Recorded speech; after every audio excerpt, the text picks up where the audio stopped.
Welcome to MRR news. ఎవరమ్మా మీది? ఏం పేరు నీ పేరు? ఏం చదువుకున్నారు మీరు? నేను ప్రజెంట్ ఇంటర్ కంప్లీట్ చేశాను, డిగ్రీ కూడా కంప్లీట్లో ఉంది.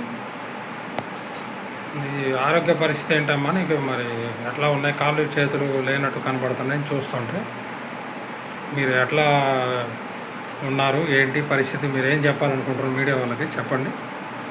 సార్, నాకు 2 కాళ్ళు చేతులు లేవు. తల్లిదండ్రులు చిలుకలూరుపేట నుంచి హాస్టల్లో వదిలిపెట్టారు సార్.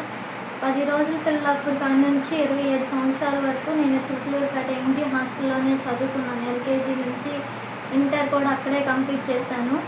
డిగ్రీ మాత్రం డిస్టెన్స్గా నేను బయట కంప్లీట్ చేసేసాను. నేను ఇప్పుడు ప్రజెంట్ ప్రభుత్వం వాళ్ళు ఫిబ్రవరి 21వ తారీఖున నేను సీఎం గారిని కలిశాను, నారా చంద్రబాబు నాయుడు గారిని కలిశాను.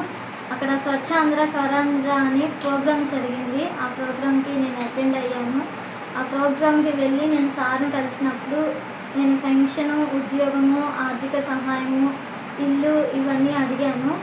సార్ ఇవన్నీ చేస్తానని నాకు హామీ ఇచ్చారు. ఇంకా తర్వాత వచ్చిన తర్వాత నేను ఒక 3-4 సార్లు కలెక్టర్ గారిని కలిశాను. నేను కృతికా శుక్లా మేడం గారిని కలిసిన తర్వాత మేడం ఫస్ట్ నాకు జాబ్ స్కిల్ డెవలప్మెంట్ ద్వారా నాకు జాబ్ ఇచ్చారు విజయవాడలో. అది కొంచెం అంటే పైకి ఎక్కించలేక నా దగ్గర ఉన్న ఆయమ్మ నన్ను చూసుకోలేక ఆవిడ జాబ్ నేను రిజెక్ట్ అయ్యి నేను వచ్చేసానండి. తర్వాత కూడా కలిశాను నేను కలెక్టర్ గారిని. కలిసిన తర్వాత చేస్తామన్నారు. ఇల్లు ఏమీ అవ్వలేదు. పెన్షన్ కూడా 6,000 వస్తుంది. 15,000 ఇంకా ఇవ్వలేదు నాకు. ఏమి ఆర్థిక సహాయం కూడా నాకేమీ అందలేదు.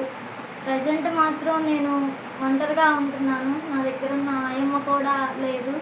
ఆవిడ కూడా జీతం లేదని చెప్పేసి నన్ను వదిలేసి వెళ్ళింది. నేను మాత్రం ఒంటరిగా ఇల్లు తీసుకొని నేను చిలుకలూరుపేటలో ఉంటున్నాను ప్రజెంట్. నాకు మీరేమైనా ప్రభుత్వం వాళ్ళు కానీ ఎవరైనా ప్రజలు కానీ ఇంకెవరైనా నాకు ఆర్థిక సహాయం కానీ జీవనోపాధ్యాయం కానీ మీరు ఎవరైనా సహాయం చేయగలిగితే మీరు నాకు హెల్ప్ చేయవలసిందిగా కోరుచున్నాను. ధన్యవాదాలు.